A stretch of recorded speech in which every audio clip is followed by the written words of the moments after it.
Bueno, les vamos a contar mientras esperamos un poquito por qué lo estamos haciendo así. Quisimos hacer algo diferente, no ser tan impersonal de estar atrás de una cámara, cada uno con su pantallita, entonces decidimos juntarnos, como tenemos la posibilidad de hacerlo, nos juntamos y lo hicimos. Nada, la idea es hacer algo nuevo, algo diferente, que ustedes puedan abrir el chat y empezar a participar bastante, ya veo que están escribiendo ahí. Así que bueno, los invitamos a participar en todo. La idea, si quieren, es que puedan fijar nuestra ventanita con los tres puntitos, ponen fijar la, la- la imagen y quedamos nosotros en pantalla completa para ustedes. Bueno, capaz que esperamos unos minutitos, así bueno, esperamos que se llene un poco más la sala y después empezamos nomás. Eh, Recuerden, todo lo que estamos hablando, vamos a hacer un conversatorio que es Introducción a la NFPA 101. Nosotros somos de Uruguay, así que seguramente algunas referencias normativas locales hagamos. Hay Ujú. mucha gente de Uruguay. También podemos llegar a, si se da, para Hablar, hablar por supuesto. de la región también en el tema. Y tenemos gente en la reunión también que sabe mucho de la región, así que está bueno para que participen también. La idea es que sea una instancia linda para que nosotros charlemos con ustedes, que podamos aprender también de ustedes, de sus experiencias. Entonces, abran el chat, déjenlo abierto y participen, que va a ser lo más lindo. Bien. Bien. Un after office de seguridad contra incendios. Sí. A ver, nosotros venimos en las últimas semanas. eh, En las últimas semanas venimos haciendo diferentes conversatorios, desde el 21 de diciembre hasta parte. A ver, ILFIS hace cada 2 semanas. Esto forma parte del grupo de conversatorios de ILFIS. En particular, en algunos países, justo en Uruguay cambió la normativa recién, entonces aprovechamos y venimos haciendo un conversatorio por mes con el objetivo de divulgar información, con el objetivo de mejorar el nivel de conocimiento en la región, que además el- cuando uno mejora la información en los asesores, en las empresas finales, en los diferentes participantes del mercado, uno genera una mejora horizontal grande y fortalece un montón de puntos. eh, Fortalece lo que puede ser de repente si es la autoridad competente que se suma al conversatorio. Fortalece la visión de ellos, si son clientes finales que reciben sistemas contra incendio también, digamos, es gente que va a tener más información para poder decidir. Los que somos asesores, Guille también, ahora se va a presentar, trabaja en la consultoría de protección contra incendios y la visión de otros asesores a veces nos genera un cambio de visión y Y a veces nos genera tranquilidad, y claro. aprendemos bastante. Y en los instaladores, lo mismo, algo parecido. Bueno, hay que ver a qué instala y a qué se dedica, pero es una repercusión similar. Así que bueno, capaz que esperamos literalmente 3 minutos más y Sí, no y mucho más empezamos. para respetar el tiempo de los demás que sí llegaron en hora. Pero bien, lindo lo que estamos haciendo. ¿Se ve bien? ¿Nos escuchan bien? ¿Todo bien? Pongan deditos a ver qué les parece. Estoy yo moviendo el chat y. Bien, Bien. se escuchan bien, eso es lo importante. Se vea bien, nos escuchan bien.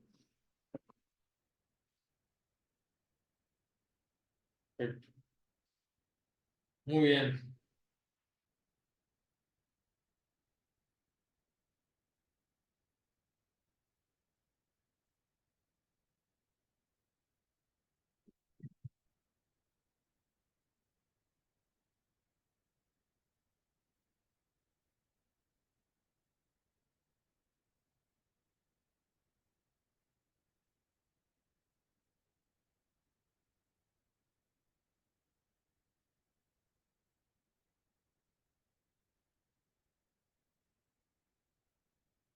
Qué grande, Fede. Bueno, eso va a ser fácil. Con el tema de los guilles es fácil. Acá somos dos guilles. Así que va a ser fácil. No, no hay que aclarar a quién le están preguntando. Hoy yo ayudo, pero el que responde es Guillermo Juan. No, si vos sabés mucho de esto. Hoy Sí, tenés que sí, pero no. Pero no quiero, no. abrite el chat ahí, déjatelo abierto. Así que si podemos ir Bien. viendo preguntas que pueden ir haciendo. Mira, Andrés Medina. Un abrazo, Andrés. Hay varios conocidos.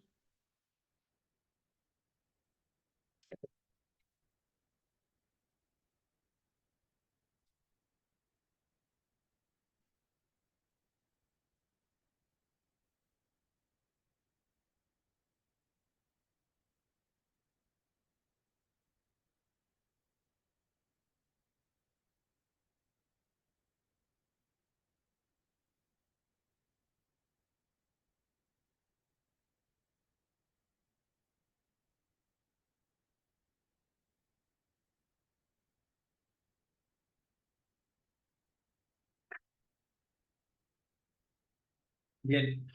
Respecto a la consulta que están haciendo ahora en el chat, que se accede a la NFPA solo mediante compra, no. O sea, la pueden comprar. Ahora van a ver que, no sé, capaz que Guille vos saláris una de 2018 ¿te acordás que? No. Van a ver un original, capaz que no, capaz que Guille no la abre, no sé cómo lo tienen planificado. Podés comprarla, pero también podés verla gratis, la norma. Es medio incómoda de ver, pero Sí, a ver, si vas a hacer una consulta particular sobre un artículo de la norma, es bastante práctico hacerlo a través de la web. Si lo que vos querés hacer es un estudio completo, utilizarla realmente y utilizarla a diario, no es nada práctico utilizarla online, la consulta online, ¿sí? O sea, tenés que pasar hoja por hoja, no puedes scrollear ni nada por el estilo, no tenés un control F para buscar, entonces... sí, para trabajar es incómodo. Sí. Sí, para utilizarla día a día es bastante incómodo. Pero si se puede acceder, entran a nfpa.org, van a códigos y normas y... No, no, no. Ahí la pregunta de si es un canal. Ahí va. Ah. Bueno, capaz que arrancamos. Dale. ¿No? Perfecto. Bueno, bienvenidos todos. Seguramente se sumen algunas personas más. No dudo el conversatorio es específico, pero siempre es muy atractivo. No hay muchos conversatorios de seguridad humana. Eh, bueno, seguramente muchos de ustedes ya me conozcan. Mi nombre es Guillermo Paredes. Yo soy uno de los directores de IFIS, director comercial. Y en particular ahora estoy en una tanda de conversatorios con el objetivo de mejorar y democratizar el conocimiento. En este caso, cambiamos un poco la modalidad. eh, Gracias a Guille que dijo, no, hagamos algo un poco diferente, eh, más Más descontracturado. entretenido para nosotros. Claro, un poco más, porque el que está un poco con la presentación ahí, en la presentación uno es muy trabajoso, es bastante complejo, entonces, bueno, decimos, vivimos cerca, trabajamos cerca, entonces decidimos juntarnos los dos y desarrollar el conversatorio de esta manera, donde también van a tener presentación, que después irán compartiendo y demás. Este, y bueno, los dos lo llamamos Guillermo, él se llama Guillermo Juan, es ingeniero. Y el resto de la presentación te lo dejo a vos, porque, o Dale. sea, me parece que es más fácil que te presente vos que lo haga yo. Sí, la idea, antes de presentarme, la idea era un poco hacer esto de esta manera, divertirnos nosotros. Creo que si nosotros nos divertimos, nos entretenemos haciendo esto, como una charla de amigos sobre temas específicos, me parece que también es nutritivo y entretenido para ustedes, por eso un poco la idea es hacerlo así. La idea también es que ustedes puedan abrir el chat y consultar cosas, que sea lo más ameno posible, que ustedes puedan aprender a nosotros y nosotros a ustedes con sus preguntas y con sus dudas, que nos pongan en cuestionamientos que nos sirve para aprender. ¿Tá? Bueno, me presento, mi nombre es Guillermo Juan, soy director de la empresa CIRA, una empresa de ingeniería en seguridad contra incendios. Tengo unos 12 años de experiencia, 12 o 13 años de experiencia en seguridad contra incendios. A nivel de life safety, que es lo que vamos a tratar hoy día, también lo mismo. los últimos años nos hemos especializado bastante más. Actualmente estamos trabajando para grandes hoteles en el Caribe, de cadenas internacionales que son bastante estrictos. Ya después charlaremos sobre qué tan estrictos son en las normativas, pero bueno, las reuniones son interesantes cuando ponen a la seguridad contra incendios por encima de cualquier otra especialidad sobre la que no se puede negociar ni un punto. Eso es algo importante. Y bueno, nada, ese es un poquito el Está, background está muy de- bien. Guille, la realidad es que es un especialista de lujo que podemos tener. En ILFIS tiene mucha experiencia. A mí la experiencia que me gustaba tuya, Guille, es una experiencia práctica, de haber trabajado en varios proyectos y de ser una persona con mucha coherencia en el manejo de esta normativa. Eso creo que es lo mejor, por eso yo, cuando estábamos haciendo la tanda de conversatorios, además de que ver siempre la misma cara es aburrido, ¿ah? Es un embole, como se dice acá en Uruguay, realmente Guille es alguien que agrega valor en esta norma, que tiene cintura cuando hay que tenerla, que la maneja muy bien, o sea, la maneja con mucho sentido común. Y es una norma compleja, compleja de entrarle, compleja de entender, es un código, además, Ya hablaremos de vamos a eso. hablar de eso, no es una norma, o sea, con la que uno efectúa un diseño. Entonces, está muy bueno que él con la óptica de especialista en seguridad humana nos pueda dar diferentes tips, nos pueda dar diferentes ejemplos, nos pueda después mostrar la presentación que armó para divulgar su conocimiento, para compartirnos su conocimiento y que nos pueda dar su óptica y que ustedes puedan preguntar.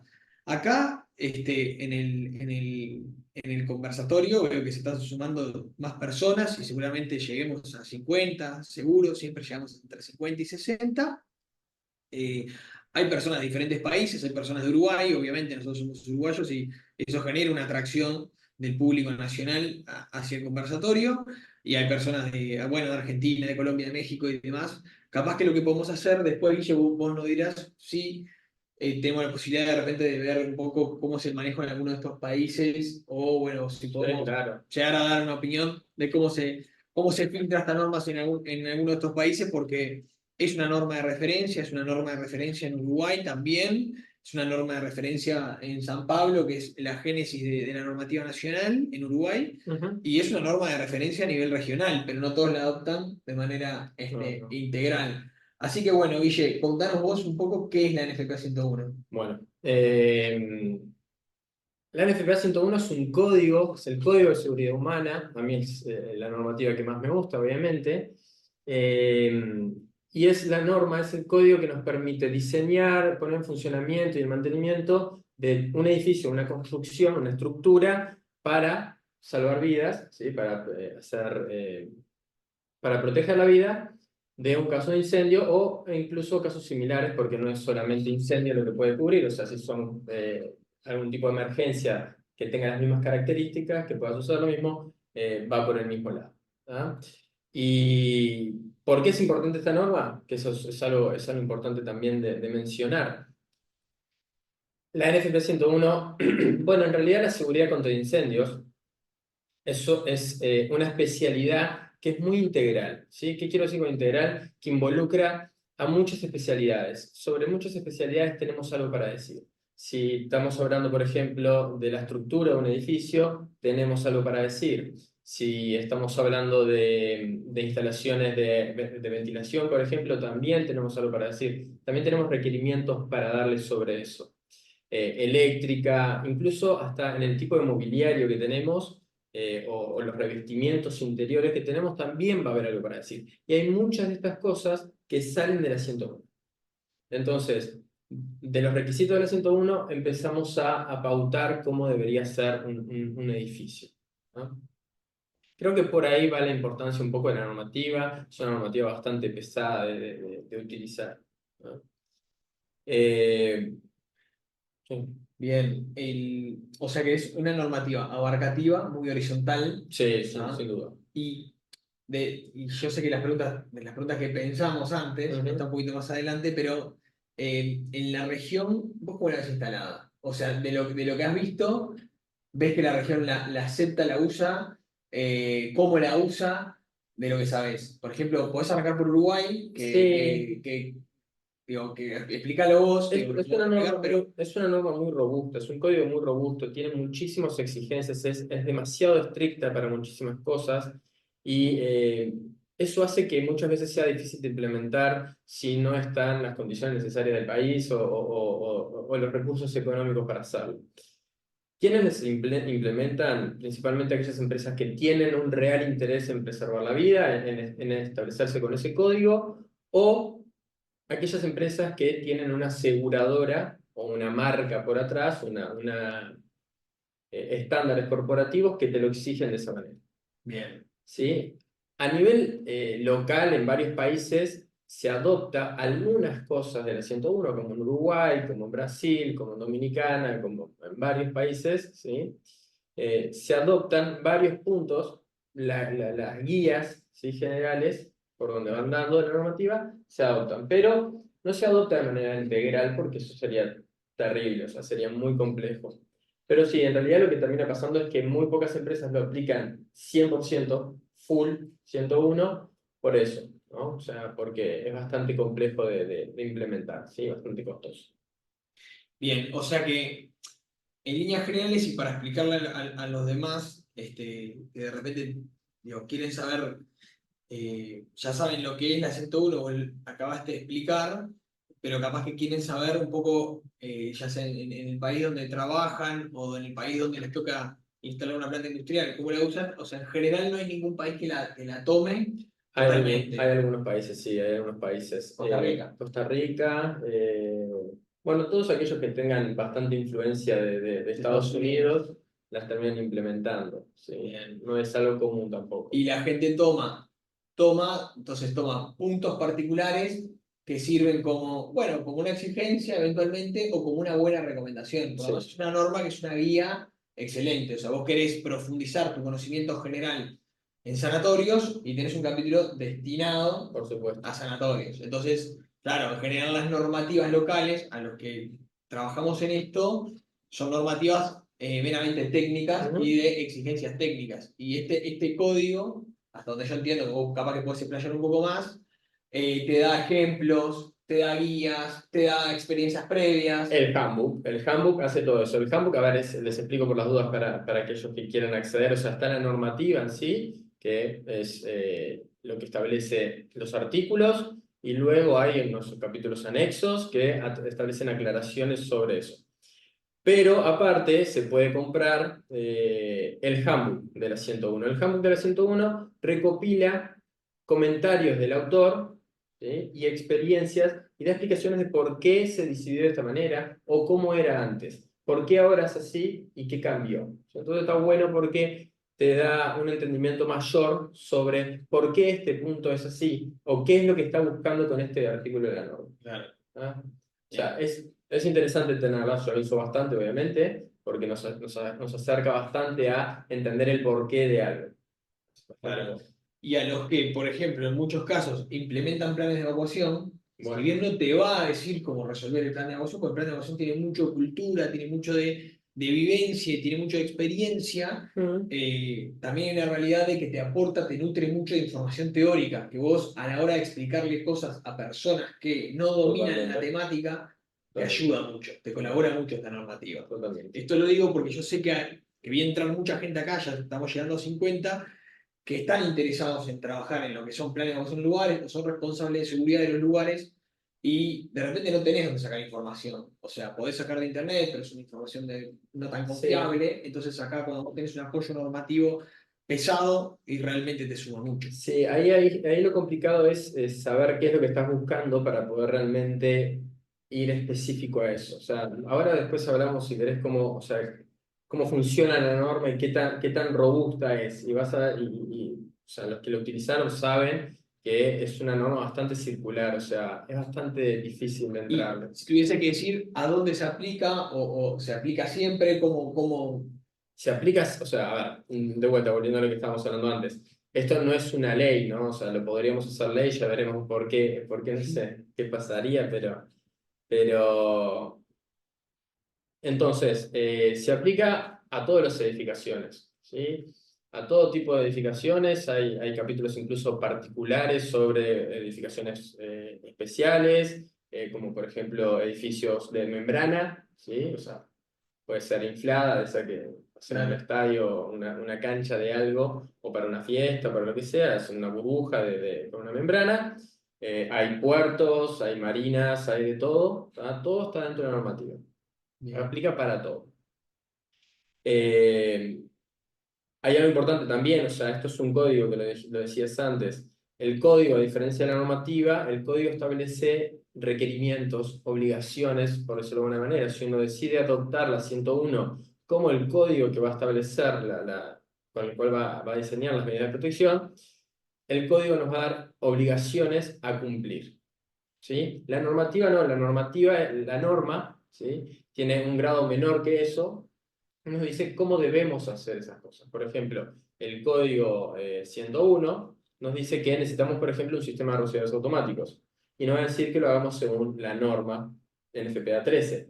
Entonces, básicamente el código nos va a decir qué debemos hacer y la norma nos va a decir cómo. Entonces, a nivel de cuándo se aplica, cuando queremos aplicarla, ¿sí? Cuando tenemos un estándar internacional que cumplir o tenemos una aseguradora, ¿ah? Ahí me empiezan a aparecer los requisitos de decir, bueno, cumplamos la 101 y en ese sentido hay que cumplirla al 100%. Bien. ¿Sí? Va a depender un poco, obviamente, también de la cintura del técnico, porque es importante también que el rol del especialista, la normativa establece la existencia del rol del especialista y le da responsabilidad de poder tomar decisiones. Claro. ¿Tá? O sea, Entiendo. ¿por qué? Porque hay veces que las normativas, como ya sabemos, las normas son generales, no aplican a todos los casos particulares. Entonces, hay casos particulares que no pueden quedar dentro de eso. Entonces, ahí, bueno, tenemos la opción de diseñar por desempeño, ¿ah? Que es bastante complejo también. Y bueno, y si no, tenemos alguna medida intermedia que el diseñador podría establecer con los argumentos, obviamente, es fundamentado, cómo diseñar eso. Bien. Vos has trabajado en varios lugares, ni que hablar, obviamente, me imagino que tú haces en Uruguay.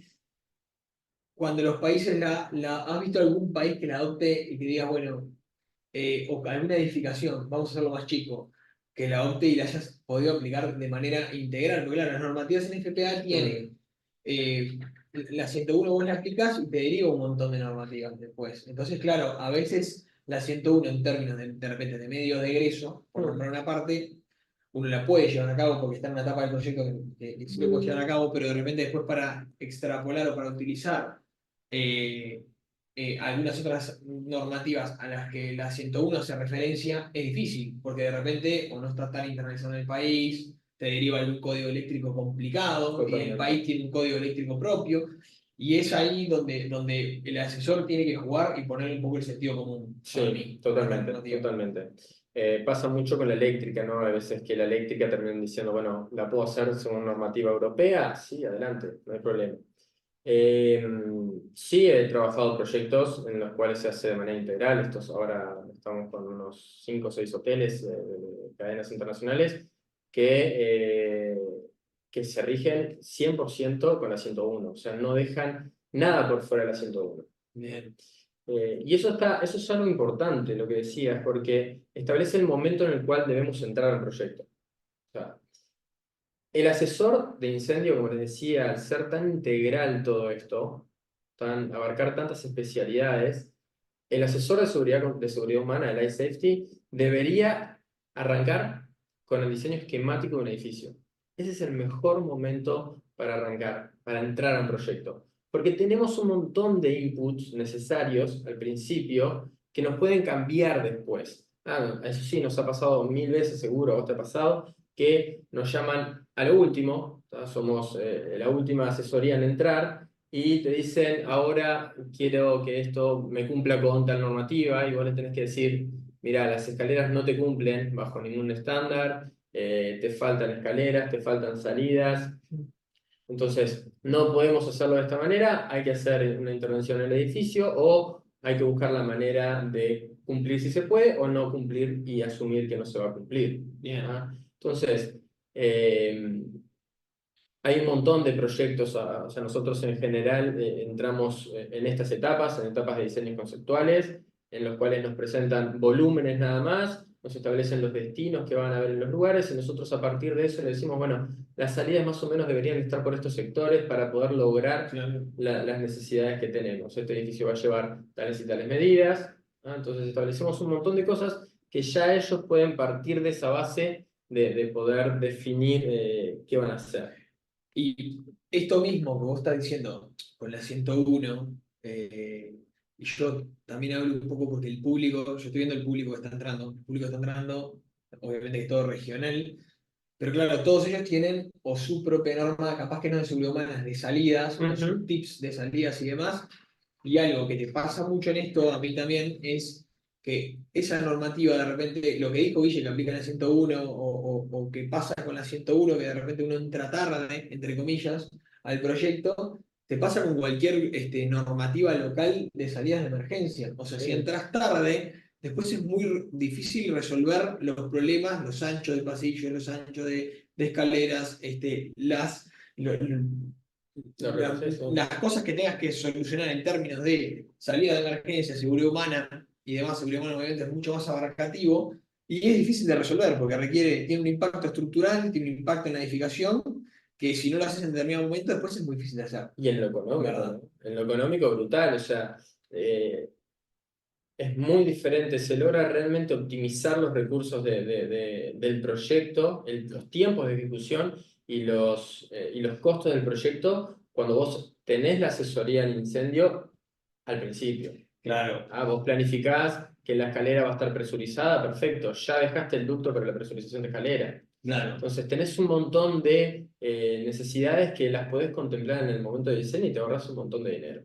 No, y también hay un punto que capaz que... Bueno, ahora te cuento bueno, para que... Hay un punto que capaz que de repente no es lo que íbamos a hablar acá, pero que involucra lo integral que tiene que ser uno cuando trabaja en esto. Porque tipo, vos tenés que estar alineado como asesor de incendio, más allá de que tenés un objetivo que es de mejorar el estándar de seguridad del lugar o el objetivo que el cliente te imponga, ¿tá? Porque en general los objetivos lo ponen los clientes para sus edificaciones. Sí, claro. Habrá un mínimo que es de la autoridad competente o quien regula, pero lo pone el cliente, que es de lo integral que tenés que ser y cómo te tenés que alinear al objetivo del cliente. O una cosa que sí trabajamos mucho en conjuntos unos años, que fueron en los grandes centros comerciales, Sí. en donde, claro, el centro comercial vende metros cuadrados. Entonces, el centro comercial que vende metros cuadrados, lo que le conviene tener los metros cuadrados es para locales, no para escaleras. Entonces, claro, si vos no tenés un asesor de incendio que te vea de manera integral, y cuando es integral es abarcando también tus objetivos, es difícil que tome la decisión o alguien solamente con esa visión puede tomar la decisión de decir, bueno, coloco rociadores y capaz que permito ampliar los recorridos hacia el medio de eso. Es que a veces es la única solución. Claro, entonces esa integralidad es la que te da el asesor cuando obviamente lo contratas en etapa de diseño de la estructura y del proyecto. Sí. Y bueno, y ahora estamos muy de moda también con los temas de seguridad estructural y demás pero más que nada me río pensando en los eventos que venimos teniendo y los problemas que estamos teniendo Bueno, en el mundo. ¿Voy a decir por los incendios de fachadas? Claro. Bueno, eso, por ejemplo, si se hubiese tenido la asesoría en el momento correcto y si hubiese seguido un estándar adecuado, por ejemplo, la NFPA 5000 establece el tipo de revestimiento exterior de fachada. Te limitan los niveles. O sea, entonces eso hubiese saltado por ese lado. Pero está, hay que verlo, hay que estar ahí, hay que tenerlo en cuenta. Te iba a contar que cómo cambia también en los costos del proyecto, tener la asesoría. Nos pasó en un proyecto que entramos un poco tarde, bastante tarde. El edificio ya estaba construido, por suerte a nivel de medios de egreso estaba muy bien, pero resulta que tenían prevista, me llaman para hacer una consulta de si podían hacer la presurización de escalera de cierta manera particular. Entonces yo lo miro y le digo, pero vos no necesitas eso. ¿Cómo que no necesito eso? Me ha pasado también eso. Entonces la persona, la empresa había contemplado instalar presurización de escalera en un proyecto que no lo necesitaba. Se perdió un metro cuadrado por nivel. No, en realidad ni siquiera, o sea, ya tenía los equipos comprados. Claro. Me dice, pero ya tengo los equipos comprados. Bueno.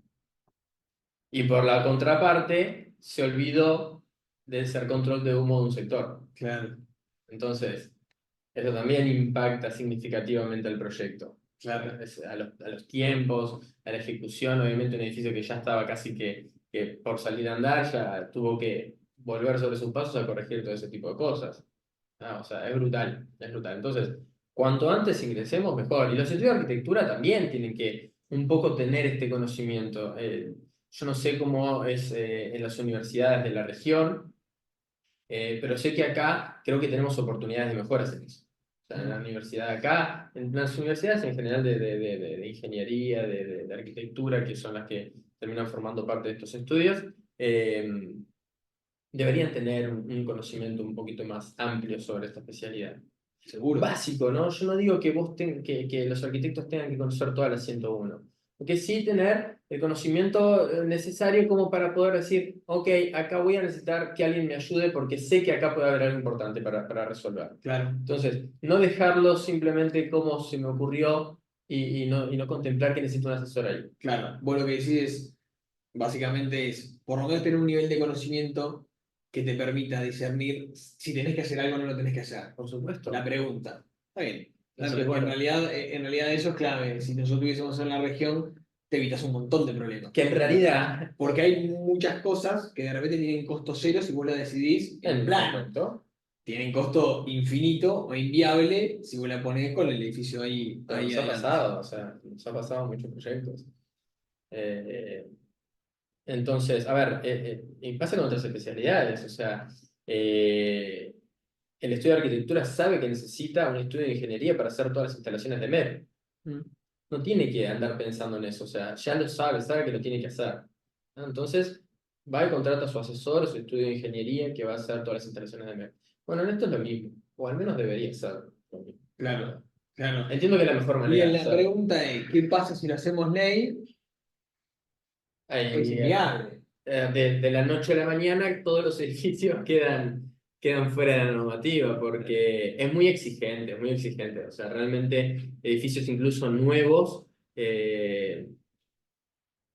terminan quedando por fuera. O sea, recién construidos terminan quedando por fuera de la normativa. ¿Ah? Claro, Sí, obviamente si las normativas de la 101 va cambiando, se va actualizando, existe algo que no se puede juzgar a un edificio por una normativa nueva, sino que debe hacerse por la normativa con la cual se diseña, ¿no? O sea, se diseñó. Si yo hice un edificio de acuerdo a la NFPA 101 del año 2006, perfecto. Yo lo tengo que auditar en función de bien, eso. claro, Cuando exista algún tipo de reforma o algún tipo de ampliación, ahí sí el edificio debería adecuarse a eso. claro, ¿No? claro. ¿Qué, Yo, José? no, José, lo que decía es que lo que estábamos hablando, de que en general los edificios llegan muy tarde y uno tiene que andar haciendo malabares, básicamente. Malabares. Nuevamente. No le puse la palabra malabares, eso se lo agregué yo. Sí. Pero bueno, básicamente es eso, te genera un montón de problemas. Para mí lo más impactante de esto es que uno lo ve, claro, yo también trabajo en la rama asesoría, la mayoría de ustedes saben, acá hay mucha gente, agarro como 20 que trabaja en la rama asesoría, de los que se conectaron, gente de México, de Venezuela, de muchos lados. Lo que uno ve que con cierto dolor respecto a esta temática es la cantidad de dolores de cabeza y de problemas que podés ahorrar si vos te llaman a tiempo. Te llaman un año antes y resolvés mucha cosa y el edificio, si vamos a hablar de números de incendio porque realmente el valor económico a veces Es lo que impacta. pone muchas cosas en la mesa. Entonces vos vas a hablar de un edificio de viviendas que capaz que de gran altura, ¿tá? Que con rociadores, con sistema de alarma, con lo que lleva, vamos a hablar de capaz que medio millón de dólares. Un número de referencia, uno muy alto, ¿no? Uno Sí. alto, por lo menos, estándar en alguno de esos países, muy alto en Uruguay. ¿Tá? Si uno de repente capaz que te llaman un poco antes y bueno, y hay muchas cosas que las puedes hacer mucho mejor por el mismo dinero y lograr un estándar de seguridad y conservación mucho más alto. Se nota mucho más en edificaciones de otro estilo, ¿no? Sí, sin duda, sin duda. Eh, y bueno, y después, a ver, obviamente que tenemos un montón para hablar y vamos a ir hablando un poco, mucho más. Eh, Cómo, para darle a las personas que se conectaron información que los va a nutrir mucho más, es cómo funciona, ¿tá? Y cómo la aplicás a un proyecto. O Bueno. sea, para que la gente pueda entender en algo que les impacte a ellos, porque ellos o tienen, yo lo señalo a la cámara, creo que lo estoy haciendo bien, o ellos tienen o su propio layout, porque trabajan en un layout, o tienen, son asesores y reciben diferentes proyectos, como recibimos nosotros dos, Ujú. ¿ah? O, bueno, son auditores y están auditando el proyecto de otro. Entonces, en realidad, claro, cuando no dominaste esta normativa, no es tan fácil de echarla en los Bueno, proyectos. ese es el tema, ¿no? O sea, el tema es tener un dominio de esta normativa. Esta normativa es bastante robusta, es muy robusta realmente, tiene muchísimos capítulos y es muy circular por momentos. Ahora vemos un poquito cómo es que funciona, pero tenemos a nivel, la normativa se organiza de la siguiente manera. Tenemos capítulos generales, ¿tá? Tenemos del 1 al 11, el 11 en realidad no es general, pero bueno, ¿tá? Del 1 al 10, como capítulos generales. En estos capítulos generales lo que vamos a encontrar es todo lo que necesitamos de la manera más detallada posible, ¿sí? Bien. Vamos a encontrar, por ejemplo, un capítulo 7 sobre los medios de egreso. Dentro del capítulo 7 vamos a encontrar cómo deben ser los medios de egreso, cómo debe ser la puerta, qué características tiene que tener la puerta, cuál es el ancho, cuál es la materialidad que tiene que tener, hacia dónde debe abrir, qué fuerza se le debe hacer al pestillo y qué fuerza se le debe hacer a la puerta para poder abrirla. Cómo debe estar el control de acceso, qué capacidad tiene para evacuar. O sea, aparecen un montón de cosas ahí adentro del capítulo general totalmente especificado. O sea, ahí está todo. Bien. Lo mismo con los otros capítulos. Tenemos un capítulo 8 de protecciones pasivas, un capítulo 9 de instalaciones, ¿tá? Incluso también hablas en el capítulo 10 sobre revestimientos y materiales que se utilizan en los edificios. Bien. Y después tenemos capítulos particulares, ¿no? Del 12 al 42, que son capítulos de ocupaciones. Bien. Entonces, el capítulo particular lo que nos establece es, los capítulos particulares se organizan todos de la misma manera, ¿ah? Siempre no sé, el 12.1 y el 14.1 establecen las características del mismo ítem, ¿sí? Lo que sea medios de egreso, protecciones, siempre vamos a encontrarla de la misma manera organizada. El capítulo particular lo que hace es decirnos qué aspectos de los generales debemos respetar. Bien. Bien. O Ah, sea, entonces, para repasar un sí, poco la estructura normativa. La normativa funciona con capítulos generales, los capítulos particulares se apoyan en los generales y además eventualmente podrán agregar algo de sus particularidades. exactamente. Dentro del capítulo particular, la clave y lo interesante es las excepciones que te da, las tolerancias que te da. Claro. ¿Tá? Entonces, por ejemplo, la normativa te establece en el capítulo 7 que siempre son requeridos 2 medios de egreso, mínimo 2 medios de egreso. Ahora, vos vas al capítulo particular y te dice, ese punto normativo de lo general debe respetarse, pero te dice que un solo medio de egreso está permitido sí y te establece condiciones. Menos de 20 personas, Sí, hay no es diferentes exacto, condiciones. menos de 30 personas, que se alcancen el recorrido común, que tengan rociadores, lo que sea. Pero te establece condiciones para poder evitarte ese capítulo general. Exacto.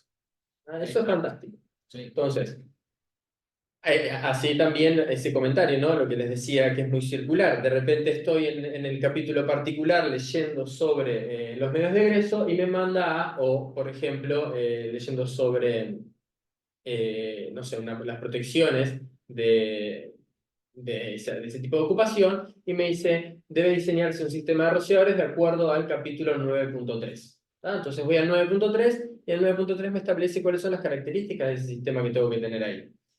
Y, eh, y ahí muchas veces lo que hace es volver al capítulo particular. Nos dice, bueno, esto debe ser así, a no ser que el capítulo particular lo establezca de otra manera. O te manda a otro punto de otra parte, de otra sección de la norma. O sea, es realmente muy complejo, o sea, lindo tenerlo en papel para poder ir sosteniendo con varios dedos las diferentes hojas, Claro. para poder ir viendo. Ahora ya no se usa más en papel, lo que me parece fantástico, pero, pero sí, realmente es bastante complejo tener que que utilizar una norma. El primer acercamiento siempre es súper complejo. Sí, sí. ¿Ah? Bueno, pues obviamente con el tiempo uno se va acostumbrando, va entendiendo dónde están las cosas, cómo buscarlas, cómo organizar todo esto para poder encontrar bien eso y poder interpretarlo de la manera correcta. Porque si nosotros, hay algo eh, que siempre explico, porque soy docente, no lo dije tampoco, soy docente de la universidad de seguridad contra incendios y siempre explico a los alumnos, digo que las normas se deben leer, no se debe apretar control F para buscar una palabra. Muchas veces la gente por simplificar el trabajo, control F y busca, ¿sí? Busca, hasta que encuentra algo. Pero en ese buscar se perdió de leer lo que estaba antes, que establece condiciones súper críticas para lo que está definiendo a continuación. O después anula lo que dice anteriormente, porque la norma tiene muchas veces eso. Entonces, es una norma bastante difícil. ¿Ah? Tiene cosas que son obviamente más accesibles de hacer, que ahora vamos a ver de manera simplificada cómo se hace, por ejemplo, un análisis de seguridad de medios de ingreso. ¿Ah? Pero creo que es Guillo, bastante acá complicado. José pregunta, ¿cómo manejan la ruta común de descarga en las bodegas grandes? Tipo 120 metros de longitud. Yo imagino que está hablando de esas bodegas, acá son almacenamientos Sí, grandes. ¿Qué experiencia tienen con pasadizos de evacuación? Supongo que son, ¿qué quiere asumo, decir estoy a pasadizos de nada evacuación? de bloquearle Ah, el micrófono, así lo comenta. Pero bueno, con mucho gusto. a ver si puedo hacerlo. Creo que yo de acá, ¿no? Puede estar. A ver, No, yo no puedo, pero vos sí, capaz que lo puedes hacer. Eh, comentando un poquito. Eh, Ahora, cuando desbloqueemos a José, mira que va a preguntar fuerte. Ahí José, te estamos solicitando para que puedas desbloquear el Maestro, audio, obviamente. ¿Qué hace ajá, José? todo bien. ¿Qué pasó? Dime. No, que en realidad queremos, si querés, expandir la pregunta como para la que hiciste por chat, o si querés dejarla en lo que le preguntaste. Ah, no. Sí, claro, porque no, lo que están tocando ahí, pues, el tema de las dos salidas de emergencia como mínimo en la mayoría de los casos, ¿no? Porque pues es una cuestión lógica y que las excepciones son, pues, unas excepciones bastante rígidas porque la idea es que la mayoría de los ambientes tengan al menos dos salidas de emergencia opuestas, ¿no? correcto. De tal manera que se pueda garantizar la confiabilidad de los medios de egreso, ¿no? Que eso, digamos, es el concepto. Ahora Mm, bien, ¿qué pasa con con las bodegas grandes? Por lo menos esas bodegas grandes que son de 40 metros de ancho por 120 metros de longitud, que por más que lleven rociadores, las distancias dejar una sola bodega, una sola vía de escape, una sola puerta de emergencia, ¿ok? Que está establecido en la bueno, sección 7, 7 algo, no me acuerdo, o sea que mi memoria es muy buena. De la NFPA 101 es que se puede dejar una sola puerta de emergencia, una sola salida de emergencia, siempre y cuando, entre otras consideraciones, la vía de Common Path of Agree o la vía compartida sea inferior a una dimensión que está establecida y que no recuerdo si es la máxima permitida o un valor inferior. Pero eso nunca se cumple en las bodegas, ¿ok? Yo he revisado muchas bodegas y eso normalmente es difícil que se cumple, el Common Path of Agree, para poder nada más colocar salida. Y lo otro es crear una segunda puerta de emergencia. Si ustedes han dejado los pasadizos de emergencia que permiten la norma, es decir, crear en puertas resistentes al fuego para poder evacuar a través de esos pasadizos de emergencia, que tienen que ser pues como las escaleras protegidas, deben cumplir con un mínimo de requerimientos de resistencia al fuego, eventualmente bien. quizás deban llevar rociador, Sí, yo te algo escucho por un el poco estilo. cortado, José. Entonces, si han tenido experiencia con eso en la parte de las recomendaciones de diseño, Bien, bien. No sé si Guille pudiste. esto en la vida. Que no Ahí yo escuché cortado también. Pero no sé si Sí, ahí sí, me igual permite. sí. A ver, las bodegas, ¿sí? Los almacenamientos. Los almacenamientos, para tener las salidas, para poder dimensionar la cantidad de salidas que tenemos, siempre son necesarias dos, y como decía, los capítulos particulares establecen ciertas condiciones que nos permiten tener una salida. Y dentro de los requisitos, muchas veces está el recorrido que se tiene que cumplir para poder llegar a esa salida. En aquellas bodegas que no logran cumplir con ese recorrido, directamente no se puede tener una única salida. Entonces, si nosotros tenemos la bodega y tenemos los racks en este sentido, lo que hacemos es ubicar puertas en sentidos opuestos de la edificación y con eso solucionamos la mayoría de los problemas, ¿sí? Con dos puertas va a ser más que suficiente para un almacén, para un depósito. Entonces ahí no va a haber mayor problema. Y los de pasadizos entiendo que lo que está hablando es de salidas horizontales, ¿sí? Eso se puede tener en ciertos, obviamente, en ciertas condiciones, ¿sí? La salida horizontal, ahora después lo vemos, que lo tengo en presentación eso, No, una salida pero, horizontal no es igual que un pero bueno, pasadizo de existen. emergencia. Ok, Aló. a ver, ahora escuchamos un poquito mejor. Una salida horizontal no es lo mismo que un pasadizo de emergencia. Una salida horizontal se utiliza para reubicar personas de un área a otra. Por eso se utiliza mucho, por ejemplo, en los hospitales. Entonces, es la Correcto. puerta la que establece la separación de los ambientes, donde ambos ambientes son seguros y se puede mover de un lado. Un pasadizo de emergencia es como un túnel para meter gente en caso de evacuar. Por eso que le pregunto si ustedes han trabajado Ah. con eso. Sí, yo, a ver si entiendo Sí, mucha bien. experiencia no tengo utilizando ese Yo, tipo de pasadizos, no, realmente. sí, yo lo que entiendo que está diciendo José, imagino que es cuando, o se provoca cuando vos no tenés posibilidad de generar de repente diferentes aberturas en lo que es los depósitos, me imagino, por razones, no sé, de seguridad o las razones que sean. Entiendo yo que el pasadizo involucra un pasadizo que es compartimentado, que tiene cierta resistencia al Ujú. fuego, tiene resistencia estructural. Ahí está, Claro. es acercarse a la salida usando un túnel, es Ah, lo que acaba de decir Federico. Yo lo interpreto por ese lado perfecto. también. Sí. Em, ¿Cuál es la diferencia entre las salidas de bueno, emergencia y ya los hablamos. pasadizos de evacuación? En realidad, también, Andrés, en muchos casos a veces no tenés posibilidad de generar un medio de egreso en lugares porque o de repente no podés, la edificación es muy larga, no se permite, y es ahí cuando de repente generás un pasadizo horizontal para poder salir con diferentes puntos y eso obviamente conforma un área que es segura respecto a tu propia área de riesgo. Yo entiendo que se está hablando de eso en el punto que están preguntando ahora. Ujú. Capaz que no sé si vos querés presentar algo como para mostrar la información, como para A ver, compartir. ahora vamos a tratar de charlar un poco eh, sobre, a ver, sí, Ahí sí, menciona algo Alejandro que yo creo que vos lo vas a ver en la presentación, que es hay que tener muy clara la definición de partes de un medio de egreso. por supuesto. Ahí Yo va. ahí coincido Ahí vamos con el a acceso a ver. salida, la salida. Ahí vamos a ver un poquito. La idea es ahora charlar un poco sobre cómo hacer, de manera simplificada, ¿verdad? Cómo hacer un análisis de los medios de egreso. ¿Sí? Está simplificado, obviamente hay un montón de condiciones adicionales. Aquellos que saben mucho, no nos juzguen, ¿sí? Lo estamos tratando de simplificar para que aquellos que no tienen dominio más cabal sobre la normativa puedan acercarse de manera más sencilla a esto. ¿Tá?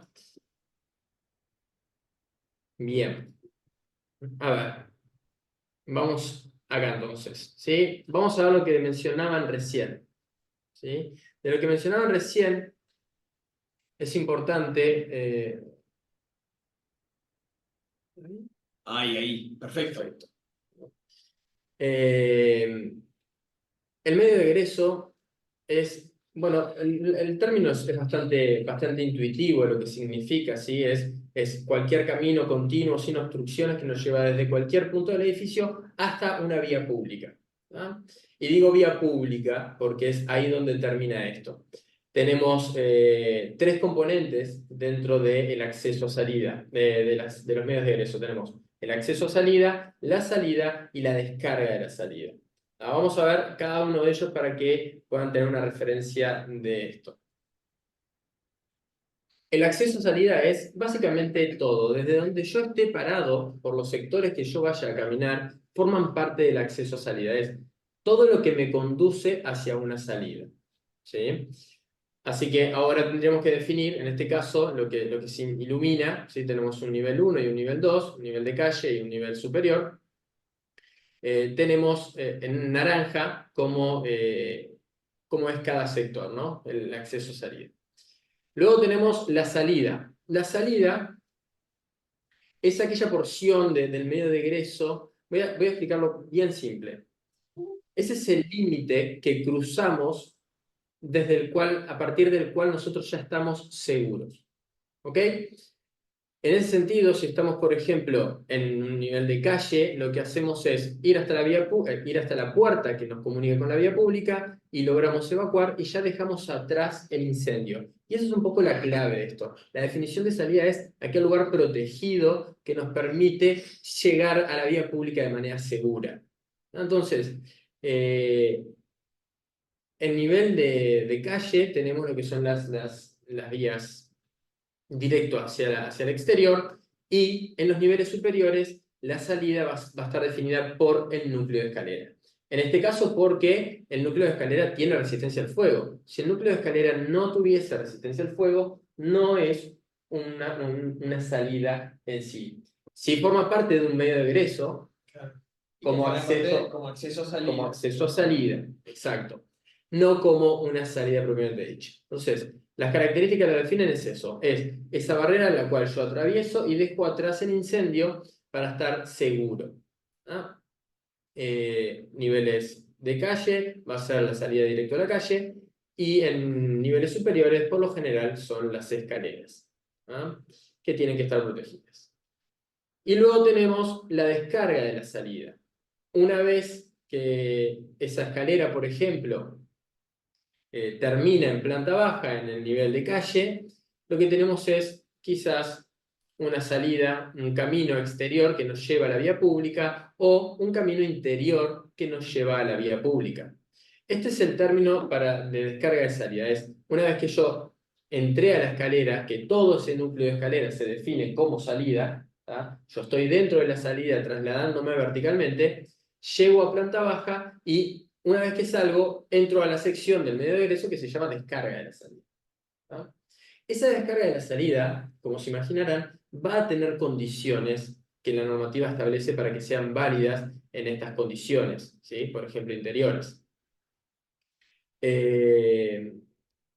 Entonces, esto es algo importante por lo cual debemos empezar para entender un estudio de los medios de egreso. Dale. Yo tengo una pregunta, Guille, que entiendo que es la pregunta de más de uno porque me ha pasado en diferentes puntos y está bueno que lo aclares.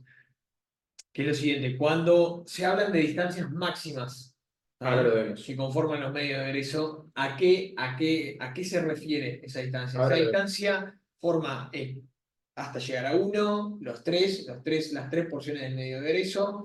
Eso es algo que creo que está bueno que lo puedas explicar. Tenemos ¿Y ejemplos cómo ahí. se aplica? Tenemos Perfecto. ejemplos ahí. Vamos a ver.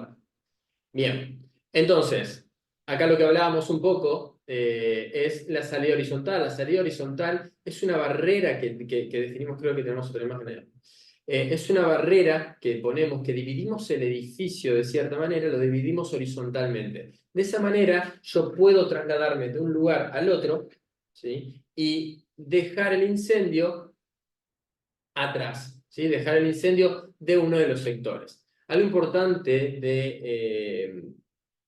para que sirva como salida horizontal es que de cada uno de los lados vos tengas la posibilidad de llegar a la vía pública. ¿Se entiende? Perfecto. Si yo estoy en un sector, yo logro atravesar una puerta de cortafuego y paso al otro sector, a la otra área, desde esa otra área yo no puedo quedar encerrado, tengo que poder salir hacia el exterior. ¿Ah? Muy bien. Por ahí va el concepto de salida horizontal.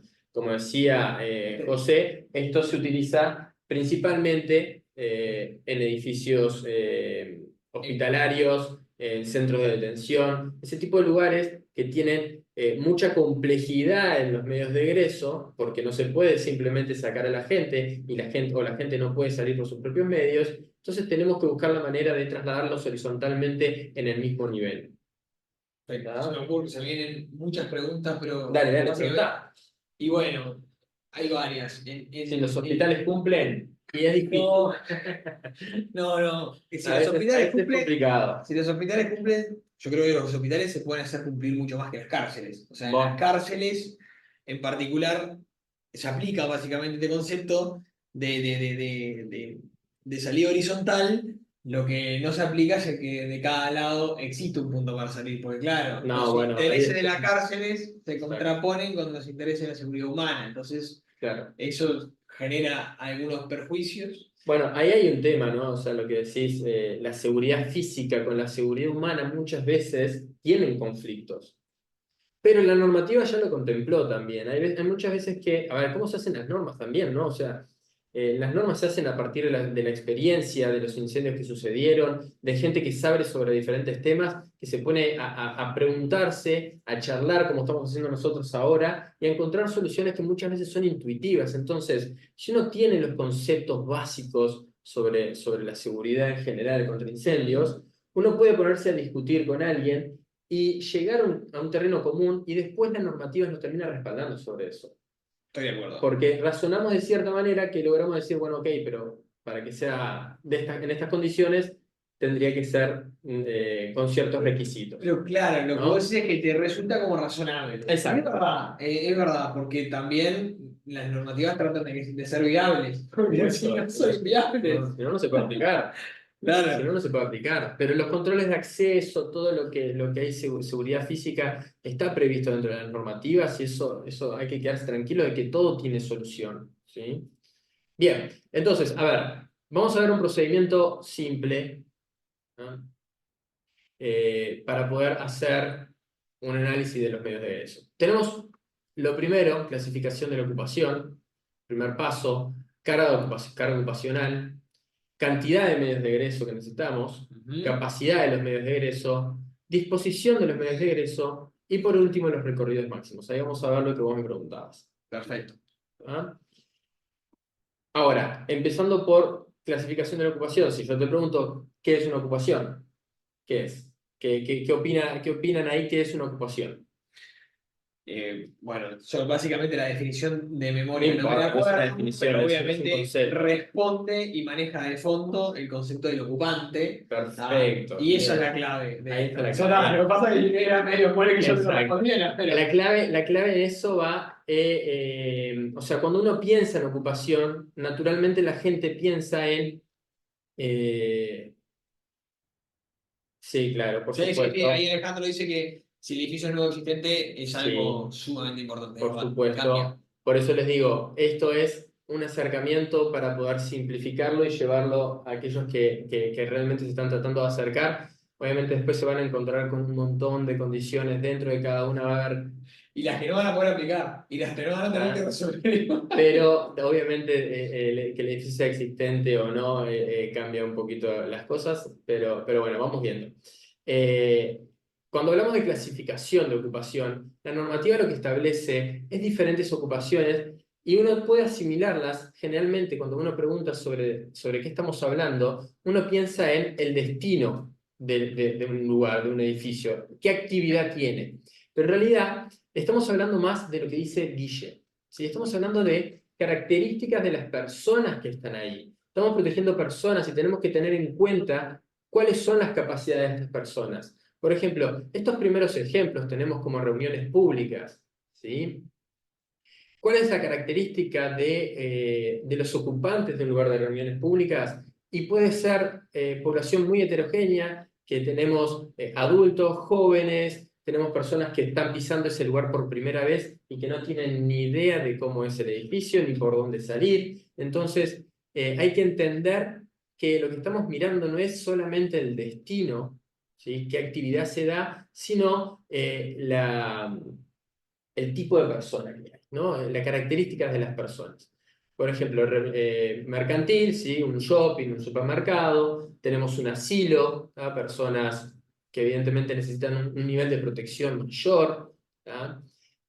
Escuelas, ¿sí? Educacional tenemos. Después tenemos guarderías, y cuando hablamos de guarderías, por ejemplo, ponemos niños, pero también podríamos hablar de guardería de adultos. ¿Sí? Hay guarderías de adultos, que también tienen las mismas condiciones, se engloban en lo mismo. Después tenemos también cuidados a la salud, que implica que tenemos internación. Y en este sentido se vuelve bastante complejo, porque esas personas que están internadas pueden no tener la capacidad de evacuar. ¿Ah? Cuando estamos obviamente hablando de niños, o en asilos, o en guarderías, Claro. es algo bastante complejo. Y es sumamente importante porque el ocupante termina definiendo tu estrategia de incendio. Por Esa es supuesto. la realidad.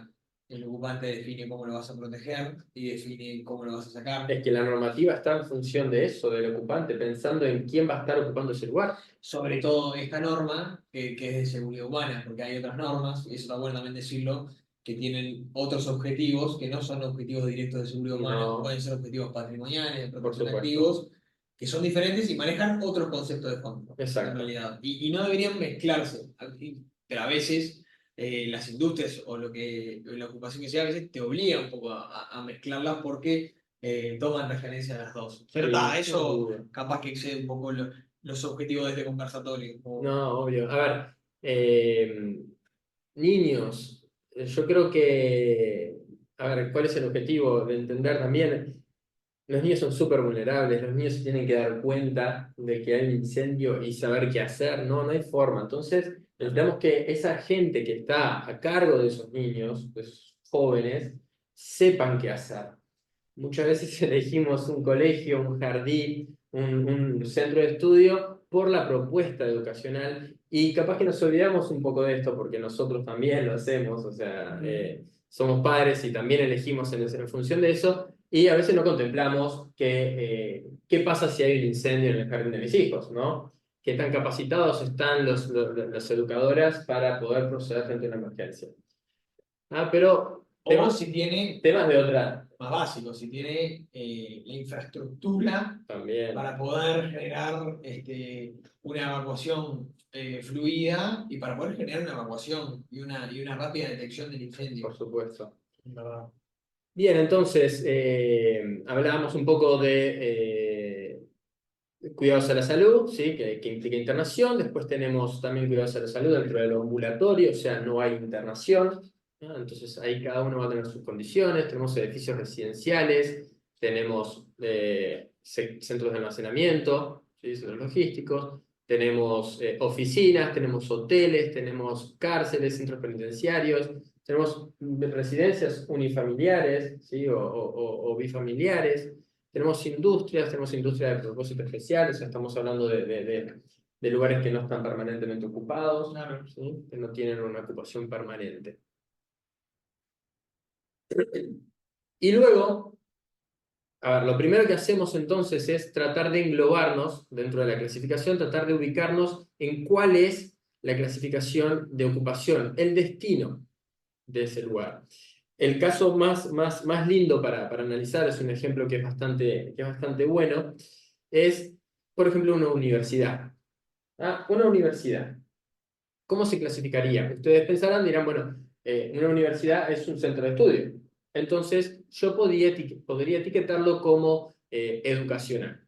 Ahora, si nosotros nos vamos a la definición formal de educacional establece que estamos hablando de personas de menos de 18 años.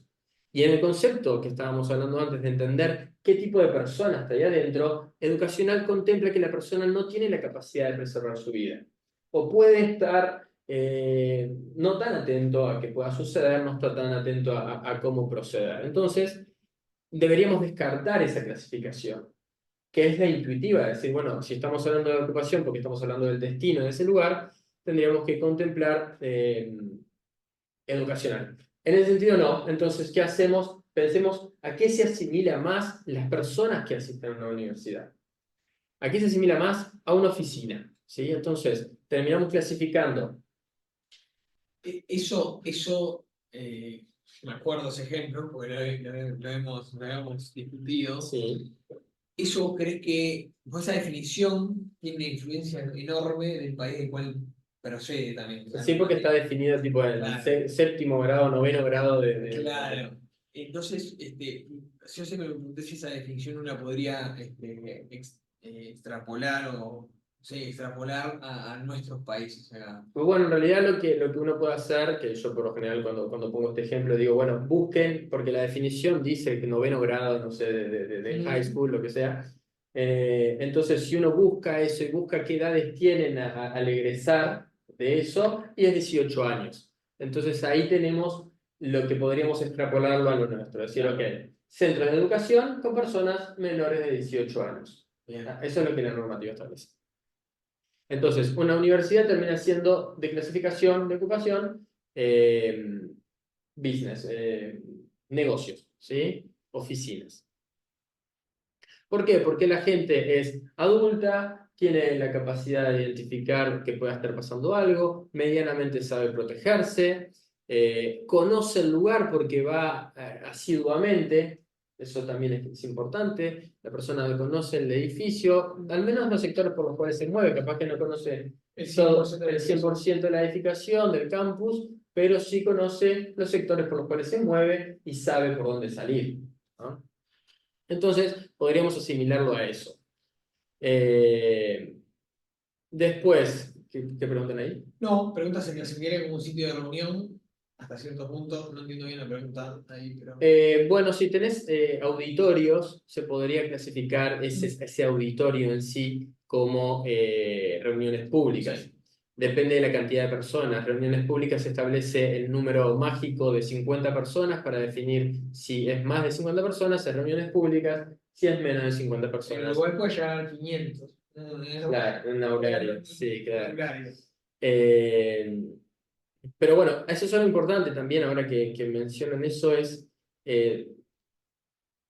dentro de un edificio, que era lo que iba a colación ahora, conviven un montón de ocupaciones. ¿Sí? No estamos solamente cuando decimos que un edificio es una ocupación de cuidados a la salud, porque es un hospital, por ejemplo, no podemos decir que solamente existe esa ocupación ahí adentro. Las instalaciones para que ese edificio viva tienen otras ocupaciones. Entonces ahí tenemos ocupaciones que son del tipo incidental, por ejemplo, que son ocupaciones que prestan servicio a ese destino principal. Claro. Entonces esas principalmente podríamos obviarlas como un destino múltiple.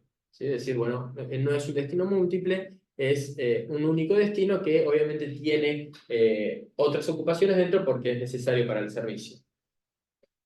Pero sí existen otros edificios y cada vez más.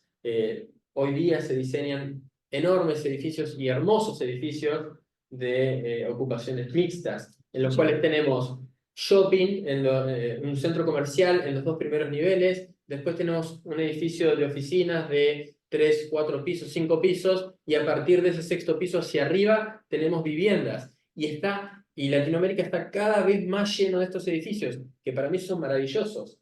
Pero ahí empiezan los desafíos dentro de la clasificación de ocupación.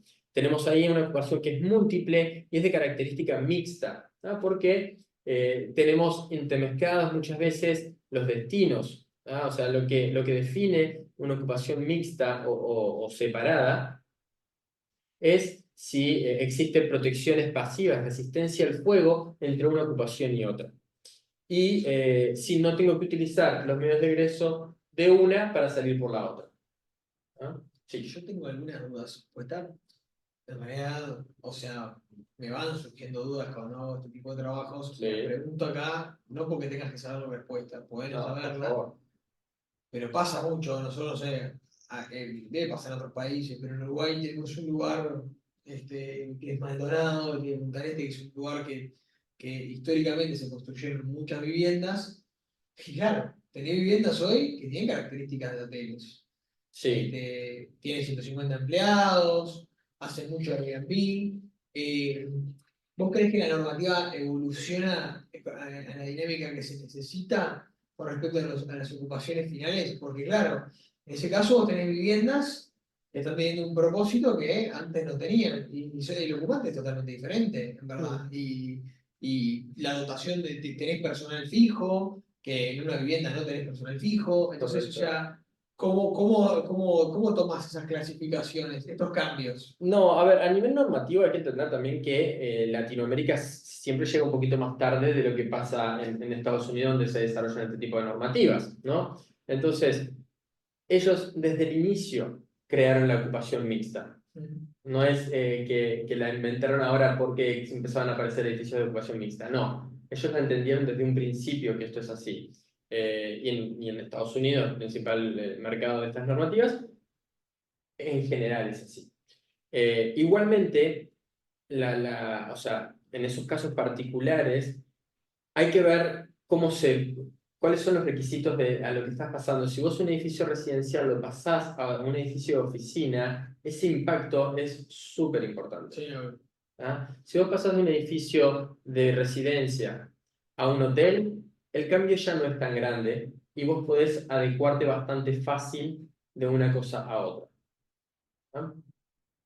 Pero bueno, en sí entonces hay ocupaciones múltiples, los edificios de ocupaciones mixtas son desafíos súper importantes, hay que seguir siempre el de mayor restricción, si no existe una división entre ellos, ¿sí? Cuando es mixta, pero lo ideal es tratar de separarlos en ese sentido, tratar de separar una ocupación de la otra. Y muchas veces en este tipo de edificios se logra de esa manera. Bien. Algo también que quería comentar sobre el uso de la normativa es que la normativa aplica de manera particular a una sala, ¿sí? Una sala de reuniones, y a medida que vamos haciendo zoom out, también debería aplicar, ¿sí? Aplica desde lo particular a lo general. En la medida que entramos a una oficina, a un aula, a una habitación de hotel, a una unidad de vivienda, en esa unidad de vivienda tenemos que cumplir con la normativa y aplicamos la normativa. Hacemos zoom out y vemos el nivel. Y en el nivel también vamos a tener que cumplir la normativa. Hacemos zoom out y vemos la integridad del edificio y también aplicamos la normativa. Tenemos que aplicarla en todos esos extractos. O sea, es bastante complejo en ese sentido porque tenemos que a veces mirar cada una de las ocupaciones particulares que tenemos dentro de un edificio. claro, ¿Ah? claro. Tenemos, Entiendo yo que después de cierta experiencia, capaz que hay algunos chequeos que uno va haciendo más rápido. por Entonces, supuesto, o sea, yo no lo no vas a miro. entrar a mirar cada sala porque ya sabes resolver Por supuesto, y o el sea, riesgo que te mandan lo acomodaría. cuando yo lo veo, sé dónde van a estar los puntos claves, Claro. los puntos críticos de esto. Por lo general son los lugares de reuniones públicas, o sea, salas de cines, ballrooms. Esos son los lugares que terminan en terrazas ocupadas, ¿sí? Terrazas donde Claro. ahora también ponemos bares en las terrazas de edificios residenciales. Entonces tenemos que contemplar que el edificio ahora tiene que evacuar desde allá arriba toda esa cantidad de personas que puede haber ahí, que no estaban previstas para cada uno de los niveles. Bien, después de esto, tenemos la carga de ocupantes. Y la carga de ocupantes es definir cuántas personas esperamos en ese lugar de acuerdo al destino que tenemos ahí. Entonces, cada persona en cierto destino ocupa cierta cantidad de metros cuadrados. En ese contexto, lo que es tan simple como tomar el área del sector y dividirlo por el factor de ocupación. ¿Sí?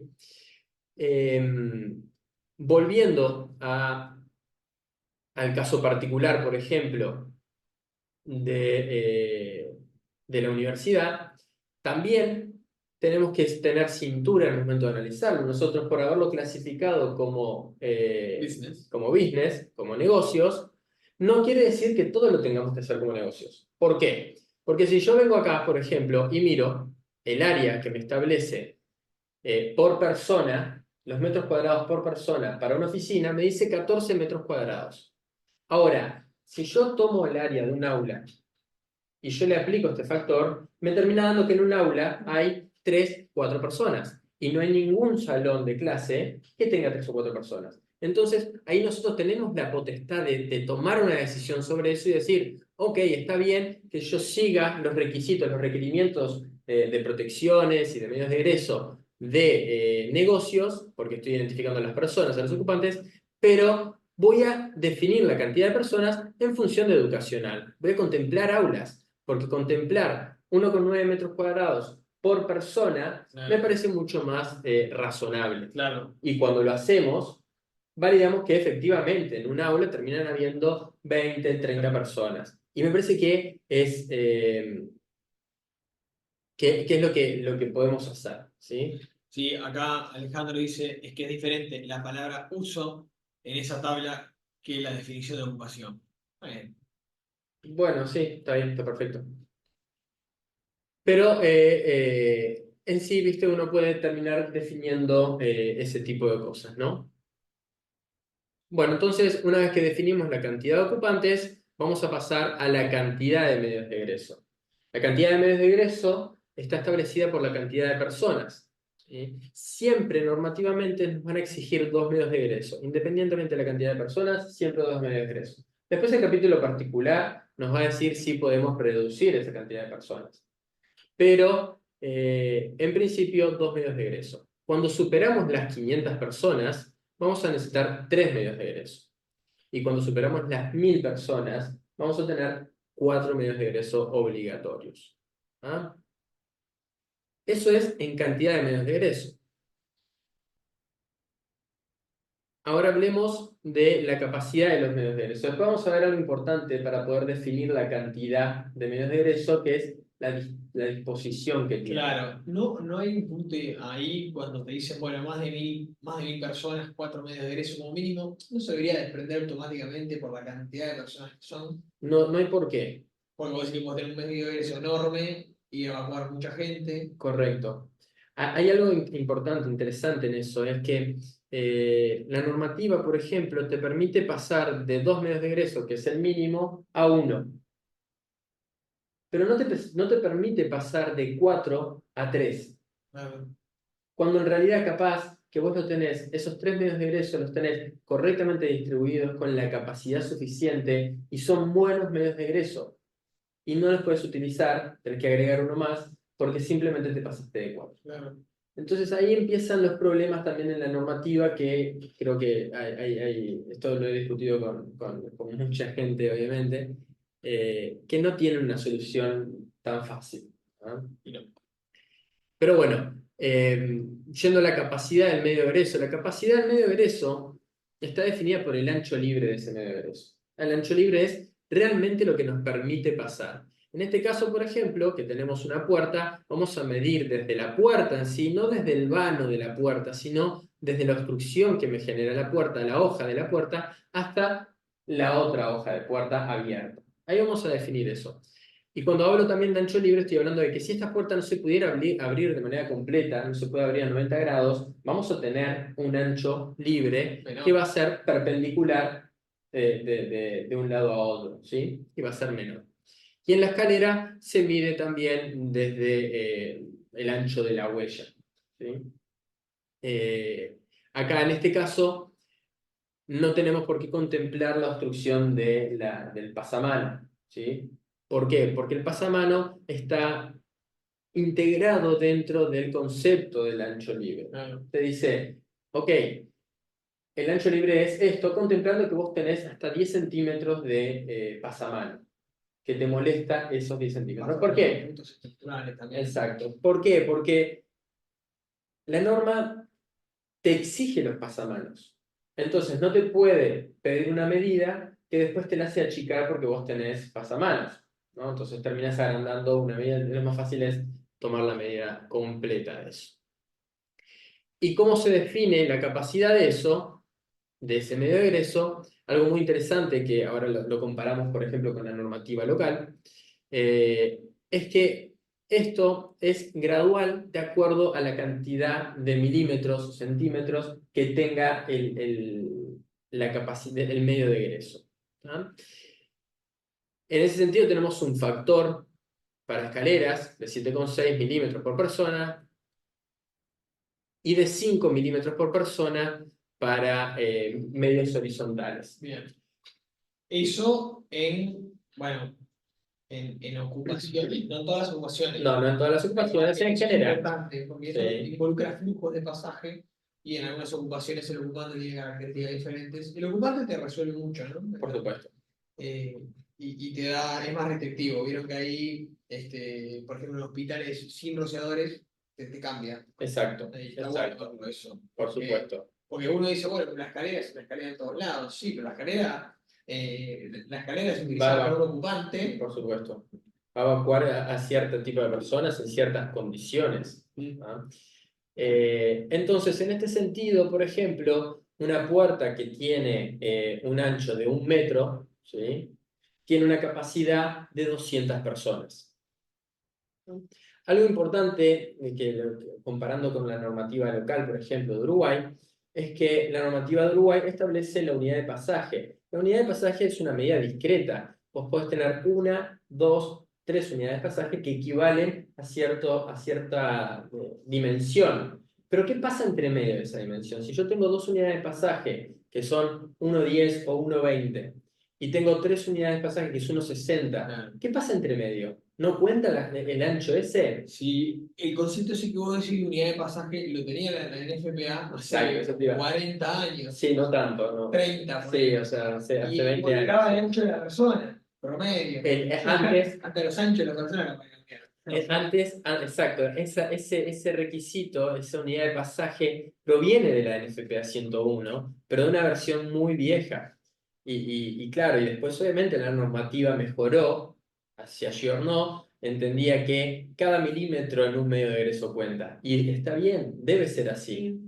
Debe ser de esa manera que debemos contemplar cada milímetro para poder sacar a las personas. Entonces,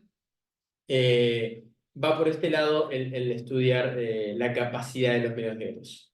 ¿Sí? Después tenemos la disposición de los medios de egreso y acá empezamos a jugar también con el requisito de la cantidad de medios de egreso que necesitamos. Lo que pide la normativa es que los medios de egreso estén apartados uno de otro, con el objetivo de que si hay un incendio en un cierto medio de egreso, ese incendio no afecte a otro medio de egreso. Si un incendio afecta a un medio de egreso y a otro, eso quiere decir que ese medio de egreso es el mismo. ¿Ah? Si por cercanía nosotros tenemos que un incendio puede obstruir 2 medios de egreso, estamos entendiendo que ese medio de egreso debe ser considerado como un único medio de egreso. Entonces, volviendo a la cantidad de medios de egreso, cuando definimos la cantidad de medios de egreso, tenemos que decir también que es dispuestos de la manera adecuada. Bien, y cuando uno habla, si uno lo mira conceptualmente, y creo que está bueno verlo, está bueno hablarlo, es cuando uno estudia 2 medios de egreso y estudia este punto que vos estás diciendo, no habla de distancia de recorrido personal entre las 2 puertas. Si miran la imagen ahí, la distancia de recorrido personal es mucho más grande que 9 metros, en verdad. Habla de la posibilidad de físicamente perder los 2 medios de egreso. Exactamente. Yo pongo esta imagen ahí. ¿Ah? ¿Por qué? Porque este es un caso, a ver, ¿qué hace la normativa? La normativa establece primero, vamos a definirlo, o sea, establece este concepto de que estén apartados uno de otro para poder evitar que se obstruya con un incendio, que se bloquee. Entonces, ¿cómo podemos llevar eso a algo numérico? Porque es tan conceptual, ¿tá? Es tan interpretativo, como que él puede tener una postura sobre eso y yo puedo tener otra.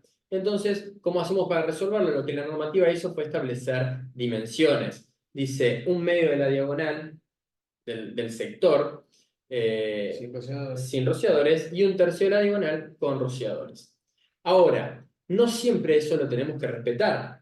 Sí, deberíamos hacerlo, si lo tenemos fantástico, pero no podemos perder la esencia de, el punto anterior, que es el que prima, ¿sí? que está no por encima, pero de igual de importancia, que es este, que cumpla con que no sea posible bloquearse con un incendio.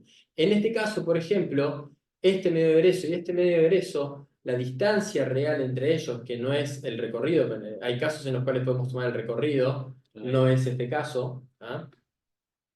En este caso, que tomamos la distancia entre ellos, que son 9 metros, contra 32 metros, estamos incumpliendo con 1/3 de la diagonal. Por lo cual, para la normativa, siguiendo estos puntos, eso sería una única salida. Sin embargo, no hay un incendio que pueda bloquear las dos salidas. Exacto, ahí está. Exactamente.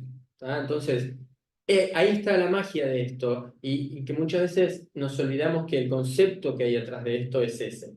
Entonces, nos vamos muchas veces por el número, un tercio, un medio, y nos olvidamos de contemplar que esto también es algo viable. Estudiar Claro, si porque- efectivamente hay un incendio que pueda obstruir las dos salidas. Porque eso, de hecho, son dos buenos medios de eso, ¿no? Para la disposición del edificio y para la forma de NU que tiene, en verdad. Exacto. Capaz que podrás mejorar la condición de separación de los mismos mediante alguna materialidad y demás, como para poder evitarlo. Claro, no es lo mismo si esos muros son de una materialidad que de otra. Claro, incluso, o sea, en otro tipo de edificios que vos terminás teniendo una salida, es una planta chica en metros cuadrados, ¿sí? Un edificio de, no sé, de residencial o de hotel o lo que sea, que tenés una escalera en un sector, otra escalera opuesta en el corredor, no hay más corredor que ese, Claro. pero que porque la planta interior de las unidades termina siendo muy grande, la diagonal es grande y la distancia entre las salidas es muy chico. Exacto. Pero no hay un incendio que te lo obstruya los dos. Entonces, porque están opuestos. Y al estar opuestos, tenemos las garantías de que no vamos a tener problemas. Eso por eso es importante. No, hay algunas cosas de la norma que uno las tiene que interpretar bien. Uno tiene que... Y entender las situaciones. Sí, las normas no solo son lo que dice ahí, sino cómo se debe interpretar esa norma. Las normas son interpretativas y muchas veces hay problemas con que la interpretación de uno contra otro técnico puede ser diferente. Muchas veces nosotros hablamos para ver, che, Guille, ¿qué opinas sobre esto? Sí, sí. Millones de veces y tratamos de discutirlo para ver, ok, sí, pero no será por este lado, y empezamos a pelotear entre nosotros y al final tratamos de llegar a algo que nos convence a los dos, ¿viste? Para Sí. decir, ok, te entiendo, me convenciste por este lado. Sí, es que claro, obviamente las normas tienen diferentes puntos y a veces el caso que vos te está tocando no está contemplado, no está Ujú. claro.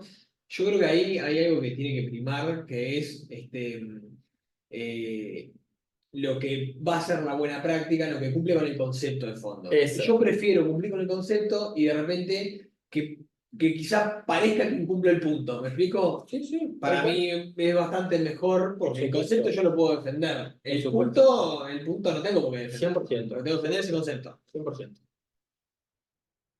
Bien, y vamos ahora por último a los recorridos. Voy a tratar de meterle Sí, tranquilo. No, pero no. Bueno, Voy viendo los tiempos y demás. vamos bien igual, estamos bien. Sí. Vamos 1 hora y media. Una horita y media. Bien, estamos bien. Sí. Quedamos 2 horitas más por mí. Bueno, a ver, en realidad yo me quedaría hablando realmente porque para mí es fascinante esto, a mí me encanta, obviamente tengo pasión por lo que hago, entonces me encanta hablar de esto. Los recorridos, así como también establecemos la ubicación de los medios de egreso en función de la diagonal que veíamos o que no quede bloqueado por un incendio, también tenemos que contemplar los recorridos de salida. Entonces acá tenemos 3 preguntas por hacernos. ¿Cuál es el recorrido total?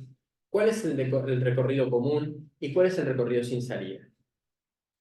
El recorrido total es ese recorrido desde el sector en el que estoy, ¿sí?, hasta la salida más cercana. Obviamente, cuando analizamos una planta, lo tenemos que analizar desde el sector más comprometido hasta la salida más próxima. Tendríamos que analizar varios puntos para saber cuál es efectivamente la distancia máxima de ese nivel. Después tenemos la distancia de recorrido común, que es aquel recorrido que es, por el nombre como lo dice, es común a 2 salidas. Yo estoy parado en un lugar, empiezo a caminar hacia una salida, hacia las 2 salidas, y en algún momento tengo la opción de elegir hacia acá voy hacia una salida y hacia acá voy hacia otra. Hasta ahí, hasta ese lugar, estamos hablando que es el recorrido común, ¿sí? Es el recorrido que es común a 2 salidas partiendo desde un mismo lugar. Y luego tenemos el recorrido sin salida, que ya lo dice su nombre, es el recorrido que me implica ir hacia un lado, no encontrar una salida y tener que volver sobre mis pasos. Este recorrido es donde mueren los cracks, realmente porque es algo que muchas veces a los ojos uno no lo está mirando, no lo está contemplando, y hay lugares que a veces se terminan pasando porque son recorridos bastante ajustados, principalmente para reuniones públicas, que termina siendo bastante comprometido esa distancia, ¿no? Estamos hablando que en reuniones públicas un recorrido común o de salida es andan los 6 metros, Claro. es muy poquito realmente. Entonces, veamos ejemplos. Recorrido total. Para ir en ese sector, mi recorrido total va hasta ahí. Yo podría evaluar también que vaya desde acá hasta esta otra salida. Pero obviamente esta es la más cercana. No voy a medir la más lejana porque no es real. La más lejana en un edificio que tiene una planta muy grande podría ser realmente grande. Recorrido común. Acá pongo varios ejemplos, ¿sí? El recorrido común de este primer punto es hasta este punto. Y vamos a tratar de ver si puedo mostrarlo. Yo tengo un primer recorrido partiendo desde ese lugar. Vengo por este sector, ¿sí? Y llego a mi escalera y entro acá. Ahora, desde el mismo punto, lo que voy a hacer es ir a la otra salida. Disculpen el pulso, bastante bien me está saliendo. La verdad que sí, no sé si debe decir eso, ¿no? Llego a la otra salida. ¿Ok? Lo que yo hago es evaluar desde el punto en el que estoy, voy a una salida y desde el mismo punto voy a la otra. Y lo que termina siendo común a eso, este sector, es lo que terminamos definiendo como recorrido común. Perfecto. Es en común a las dos salidas. Exacto. ¿Tá? Pero a veces es difícil el concepto, por eso vale la aclaración. Bien, entonces, ¿cómo vamos? Tengo idea. Desde este punto, el recorrido común obviamente llega al mismo lugar. Desde este sector voy a caminar hasta acá y voy a terminar en la puerta. ¿Por qué? Porque en este punto yo ya tengo la alternativa de venir hacia esta escalera o hacia esta otra. Perfecto. Desde acá tengo esta alternativa, desde esta tengo esta, pero también tengo esta, que como en realidad resulta que termino en el mismo punto, termina siendo un único recorrido común. Existe un recorrido común. Y en este punto, que tenemos la condición más favorable, es que tenemos salidas en direcciones opuestas. Siempre, idealmente, cuando tenemos que aconsejar a un estudio de arquitectura cómo diseñar las salidas, siempre tenemos que decir ponerlas opuestas en un corredor. ¿Ah? Una en un sector y otra en otro. De esa manera nos evitamos siempre los recorridos comunes. Desde este no tiene recorrido común porque yo puedo venir o bien por acá o bien por acá hacia la otra salida. Entonces no hay forma que yo tenga que pasar sobre mis pasos. Muy bueno. Y por último, los recorridos sin salida. ¿Tá? Que tenemos desde lo que tomábamos, por ejemplo, como punto ahí de la escalera, ¿sí? Hacia atrás, ¿sí? Y desde acá. Es hasta cuando la persona se da cuenta que no va a poder salir por ese lugar. Sí, vos tenés que ir desde el medio de ingreso, por ejemplo, hasta chocar contra algo. Desde el punto común, por decirlo de alguna manera, desde el punto del recorrido común hacia atrás. ¿Ah? Es ese el recorrido. Esta distancia, estos puntos no son analizados en Uruguay. No, Están en la normativa. bueno, estos puntos. En muchas de la región tampoco están. No, en muchísimas no están, y eso es algo beneficioso para las edificaciones, porque muchas veces lo que más demanda es el recorrido común. Claro. La gran mayoría de las veces es el recorrido común. El recorrido común mata muchas veces los edificios. La forma del edificio la termina definiendo ese recorrido común. Terminamos cambiando edificios para eso. Y las distancias son bastante, creo ahora que tengo acá, ahí va, son bastante limitadas en algunos casos, ¿sí? Por ejemplo, acá tenemos reuniones públicas, el límite de recorrido común, sin salida y recorrido total. Tenemos, por ejemplo, 100 rociadores, 6,1 metros, ¿sí? O 6,1, en cambio, si es con 100 rociadores. En otras condiciones sí cambia si tenemos o no rociadores, pero ven que si tenemos más de 50 personas es 6,1 metros, si tenemos menos de 50 personas son 23 metros. El 6,1 metros es realmente muy poco, Sí. muy poco. Y tiene sentido también que sea de esa manera. Tenemos que dar alternativas rápidas para que la gente no se aglomere en algún lugar y termine sucediendo algo, ¿no? Y bueno, y después de los recorridos, ya no nos queda mucho más para mirar, para decir, ok, creo que por ahí podemos establecer si estamos medianamente bien o mal. Yo creo que esto debería ser algo que un estudio de arquitectura podría manejar como herramientas rápidas y generales. Es decir, perfecto, con estos conceptos creo que puedo más o menos definir hacia dónde va a ir el edificio y después obviamente integro al equipo Bien. un asesor que nos permita decir, bueno, ok, sí, lo hiciste bastante bien, pero todavía tenemos que ajustar un poco más. Por ejemplo, imagínense que al momento de entrar en un proyecto, eh, una escalera en un edificio que no necesita rociadores, ¿ah? Ubican la escalera con un recorrido, la ubican la salida, los medios de egreso, con un recorrido común que supera los 23 metros. Y el edificio ya está construido o ya está en una etapa que no se puede cambiar eso. Ese es un problema, porque si realmente tenemos que cumplir esta normativa, la única alternativa que tenemos, imagínense que el recorrido común termina siendo 25 metros, estamos en incumplimiento con la normativa, y la única alternativa que tenemos ahora es instalar rociadores. ¿Sí? Entonces, pasamos de capaz que mover una de las salidas 2 metros para que cumpla Por la cosa. a poner rociadores. Entonces, el impacto que puede tener estar en el momento correcto es brutal, brutal. Y realmente creo que debe ser visto de esa manera. Totalmente, ¿Ah? totalmente. Tiene mucho impacto. Sí, por supuesto. Ahora, no sé si queda algo más de reflexión. No, ahora ya dejamos de compartir. Capaz que podemos pasar a leer las preguntas. Dale. A ver, hay unas preguntas. Acá preguntan, bien, si en un diagrama de evacuación es recomendable dibujar la ruta alternativa. Me parece que sí, porque tiene objetivos culturales Sí, también. es... Después, Alberto pone, por lo general se dibuja la más corta, aunque como ya han dicho, debes tener por lo menos dos. Bien, ahí va, ese lo contestó Agustín. Y después, Alberto Domínguez también pregunta para una nave industrial cuál sería la distancia máxima entre cada salida de emergencia que se debe cumplir para una nave industrial. Sí, no es entre cada salida. Ese es el primer concepto que tenemos que entender, que no es entre cada salida, es De el recorrido. recorrido desde el sector más crítico hasta la salida más próxima. Y creo que andan los 90 metros de memoria, ¿Es 91? Sí, no me gusta jugar de memoria, pero creo que anda por ahí. Eh, Ahí está, hay Jolver. hay otros recorridos que bueno, andan en los 120 metros. Jolver pregunta, ¿cuál es la diferencia entre la NFPA 101 y 5000? Yo acá tendría una torta de respuestas, en verdad. Bueno, dale. Yo le voy a dar una interpretación práctica porque en realidad es la que conozco, ¿no? O sea, Uno es uno constructivo y el otro de seguridad Claro. humana. Básicamente esa es la diferencia. En, Uno es en un la de código. seguridad humana no tenés, o sea, no tenés algo constructivo directo que te limite la cantidad de áreas, la cantidad de niveles.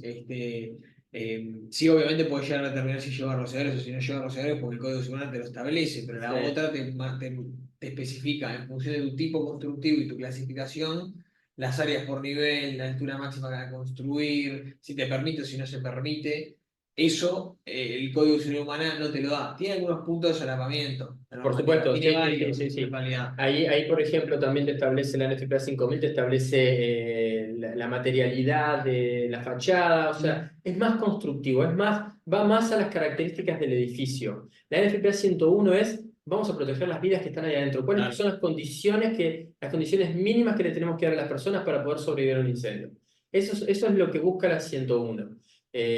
La 5000, bueno, va más por el edificio en sí, está pensando más en cómo está construido, cuáles son las capacidades que va a terminar teniendo ese edificio en función de lo que va, del destino que va a tener. Claro, exactamente. En general, para mí la 5000 es una norma menos aterrizable en los países latinoamericanos porque tiene mucho impacto en lo que son municipalidades, intendencias y demás, que en general son los que establecen alguna especie de códigos constructivos. Claro. A mí va por ese lado. Entonces, Claro. o sea, uno tiene menos dominio en la normativa. Yo la uso para lo siguiente. Yo utilizo la 5000 cuando quiero saber... ¿Cuántos pisos puedes construir? Claro, no, cuál es? quiero saber lineamientos si lo que estoy haciendo está dentro de un marco legal aceptable en un país que tiene estándares legales. Totalmente. Pero capaz que vas, acá perfectamente te puede pasar creo que no, pero te puedes llegar a encontrar cosas que se desvíen un poco. Por ejemplo, que capaz en Estados Unidos no te dejan hacer de un cierto material un sanatorio de 5 pisos y acá te lo pueden hacer, te hacen 6 pisos.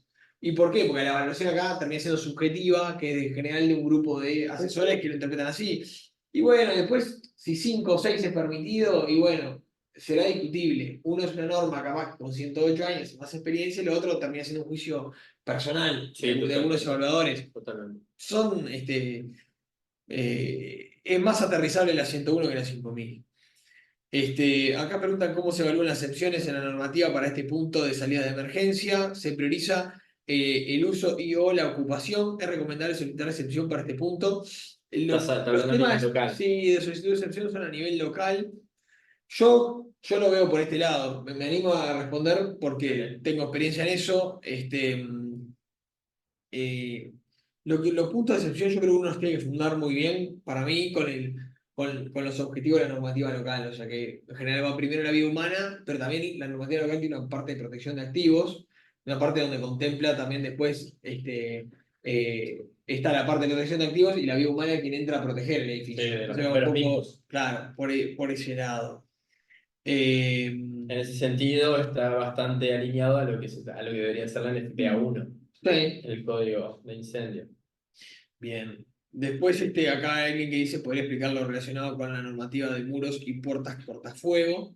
En verdad creo que ¿Cuál es ahí... la pregunta puntual? No hay preguntas, es como amplio el punto, o sea, Eh, pasa que ahí ahí hay hay infinitas soluciones, ¿verdad? Hay infinitas la características. NFPA 220, sí, 220 establece las condiciones para los muros y puertas cortafuego, o sea, establece cuáles son las características que deben cumplir en sí. Nada, en realidad lo que la normativa básicamente busca es establecer, decir, bueno, la 101, por ejemplo, te define cuál es la resistencia al fuego que tiene que tener una escalera, dependiendo de la cantidad de pisos que tenemos. Y te establece la envolvente de la escalera y la puerta, Claro. con diferentes tiempos de retardo incluso. Entonces, lo que nosotros hacemos es, bueno, perfecto, se tiene que instalar una puerta que esté listada para eso, ¿sí? Que esté listada o huele para esa resistencia al fuego, y básicamente por ahí va. La construcción obviamente va a tener ciertas características de resistencia al fuego dependiendo de cómo se construya.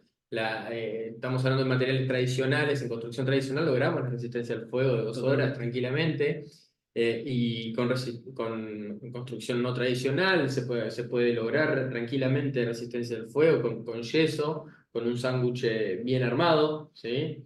Se puede lograr la resistencia al fuego. Acá preguntan, cuando existe una puerta enrollable en una nave industrial de una fábrica a no más de 27 metros, ¿existe una puerta de emergencia en el lugar que trabajan más de 10 personas? ¿La puerta enrollable la puede contar como un medio de egreso?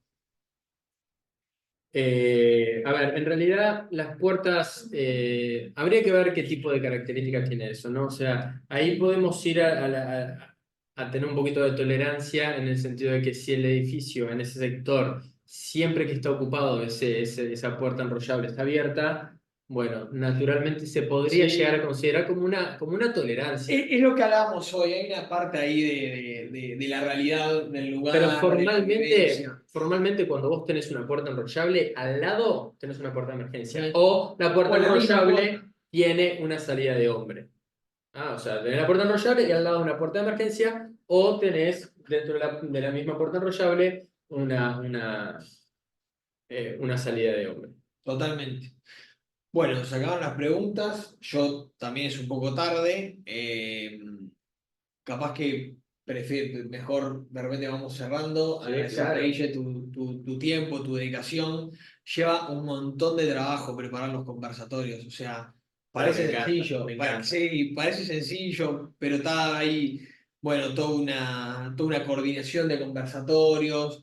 Hay que prepararlos bien, hay que armar presentaciones. Así que, Guille, agradecerte infinitamente tu tiempo. Bueno, y a la gente, a ver que nos escriba, a ver qué les pareció. Por lo menos ahí que nos dejen un comentario en algún lado. Y hay después dos o en tres YouTube. comentarios muy Después buenos. en YouTube vayan a suscribirse a Ilfis, síganos en las redes. Sí, ¿Ah? bueno, eso. Tenemos el grupo que es fuerte, tenemos un grupo fuerte ahora. Y comenten, realmente comenten porque está bueno comentar, está bueno recomendar, compartan el video si les pareció interesante, compártanlo, va a estar subido a YouTube. Espero que haya sido lo más ameno posible. No sé, yo me divertí mucho. Me Podemos divertí pensar mucho. en hacer otro de repente de temas constructivos y demás. Yo, Podemos pedirle a Fede que venga. sí, o hacerlo con él, en realidad, que está Que acá. venga, no, pero que venga, así lo hacemos acá. No, no quiere cruzar, no quiere cruzar. Después Que venga Eh, Prada, que nos juntamos y hacemos un gran conversatorio en vivo. Sí, de materiales constructivos está bueno, porque aparte fue el incendio de Valencia hace poco. Es un tema que en Uruguay también hay una innovación de los materiales constructivos también por Sí, parte de las intendencias. Que de edificios de repente, madera. claro, no responde capaz a algo económico, sino a una industria. Entonces, está bueno hablar sobre todo eso, más que nada, porque capaz que en algún caso no es que sacás grandes conclusiones, pero sino para generar cultura en la gente, que eso suma muchísimo. Así que bueno, les Bueno, mandamos un un abrazo abrazo, dejen los y comentarios, después nos comentan ahí qué les pareció. Espero que la modalidad les haya gustado, yo me divertí mucho, así que creo que por lo menos si nosotros nos entretenemos, creo que puede ser más productivo para todos en sí. Así que nada, muchas gracias a todos y un abrazo, nos gracias. vemos en la próxima. Ok. Yo voy a cerrar acá. Mm.